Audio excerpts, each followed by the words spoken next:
Hello दोस्तों, स्वागत है आपका के बी वाले पर। मैं मनु वर्मा आपका शुक्रिया हार्दिक अभिनंदन करता हूं। दोस्तों, आज हम बात करने वाले हैं EMRS TGT सैलरी के बारे में। जी हाँ दोस्तों, आपको किसी भी प्रकार का कोई भी डाउट होता है EMRS, KBS और NBS से रिलेटेड, आप मुझसे कमेंट बॉक्स में पूछ सकते हैं। ठीक है, तो चलिए स्टार्ट करते हैं और देखते हैं कि EMRS TGT की सैलरी कितनी हो सकती है, क्या क्या अलाउंसेस मिलते हैं, क्या क्या उसमें डिडक्शन हो सकते हैं। सारी चीज़ें डिटेल में जानेंगे, तो चलिए स्टार्ट करते हैं। लेकिन उससे पहले मैं आपको बता दूं कि वीडियो बनाने में बहुत ही मेहनत लगती है। हालांकि हम टीचर्स हैं तो टाइम भी कम मिलता है, लेकिन आपके लिए, सिर्फ आपके लिए हम ये मेहनत करते हैं। तो वीडियो अच्छी लगे तो वीडियो को लाइक, शेयर और सब्सक्राइब ज़रूर कीजिएगा। ठीक है, तो चलिए स्टार्ट करते हैं। सबसे पहले यदि हम बात करें तो दो चीज़ें होती हैं। जब भी हम सैलरी डिफाइन करते हैं तो सैलरी में दो चीज़ें होती हैं। एक होता है आपका अर्निंग्स, एक होता है डिडक्शन। मतलब क्या क्या आपको मिल रहा है और क्या क्या उसमें से कट रहा है, वो सारी चीज़ें देखते हैं। तो सबसे पहले हम यहाँ पर देखने वाले हैं अर्निंग्स के बारे में कि क्या क्या आपको मिलेगा, कितना कितना मिलेगा।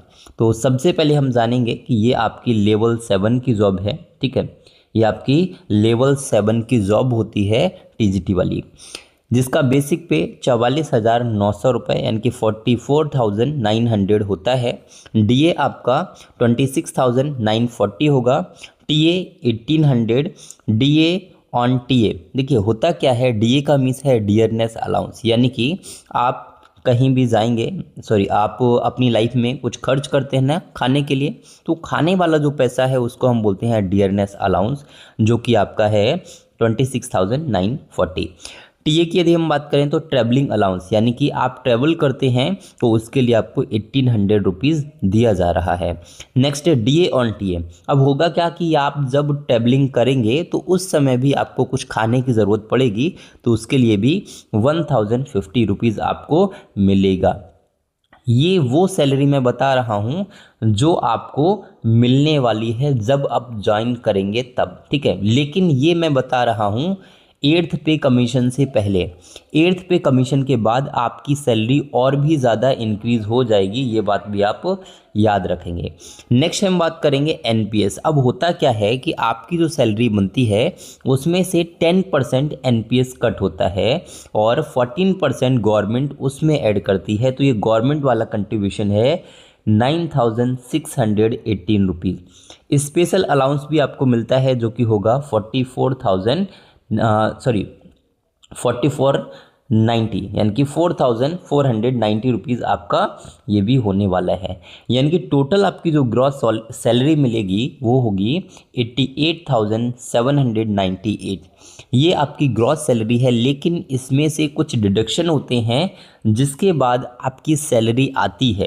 ठीक है, आपके अकाउंट में कितनी आती है वो डिडक्शन होने के बाद में आती है। ठीक है, तो अब हम जानेंगे कि क्या क्या डिडक्शन होता है। डिडक्शन की यदि हम बात करें तो डिडक्शन में हमारा फर्स्ट होता है एम्प्लॉय कंट्रीब्यूशन। अभी हम यहाँ पर NPS की बात कर रहे हैं, तो NPS जो आपका कट होता है वो कितना है 6,870 रुपीज़, जो कि एम्प्लॉय कंट्रीब्यूशन है, यानी कि एम्प्लॉय के खाते से जो कट रहा है। गवर्नमेंट कंट्रीब्यूशन 9,618 रुपीज़, जो गवर्नमेंट उसमें 14% जमा कर रही है उसके बारे में।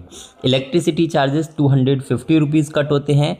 वाटर चार्जेस 100 रुपीज़ कट होते हैं और टोटल डिडक्शन जो हो जाएगा वो हमारा 16,838 रुपीज़ होगा। अब इसमें भी एक गेम है जो मैं आगे आपको समझाने वाला हूँ। होता क्या है कि आपकी एक्चुअल सैलरी कुछ और है, ये आपका डिडक्शन हो गया, उसके बाद में आपकी नेट सैलरी निकल के आएगी। लेकिन नेट सैलरी के बाद में भी एक मेन पॉइंट होता है, उसको भी हम अभी समझने वाले हैं। ग्रॉस सैलरी क्या होगी, सॉरी, ग्रॉस सैलरी हम देख चुके हैं कितनी है 88,798, और डिडक्शन कितना होगा, तो डिडक्शन आपका होगा 16,838। जब हम इसको माइनस कर देंगे तो हमारा एक्चुअल नेट सैलरी निकल के आएगी 71,960 रुपीज़, जो आपके अकाउंट में क्रेडिट होने वाली है। लेकिन ये रियल सैलरी नहीं है। रियल सैलरी के बारे में अभी हम बात करेंगे, एक्चुअल सैलरी के बारे में। तो ये वो सैलरी है जो आपके अकाउंट में आएगी। लेकिन अभी हमने जो एनपीएस शेयर देखा था वो क्या था, वो भी आपके अकाउंट में ऐड हो रहा है, लेकिन वो कहाँ ऐड होगा, तो वो आपके एनपीएस अकाउंट में ऐड होगा। तो बाद में जब आप कभी रिटायर होंगे, जब कभी आप नौकरी छोड़ेंगे, तो उस समय वो सारा पैसा आपको मिल जाएगा। हालांकि अभी 60% का क्राइटेरिया है कि 60% आप निकाल सकते हैं और 40% आपको वही सैलरी के फॉर्म में दिया जाएगा।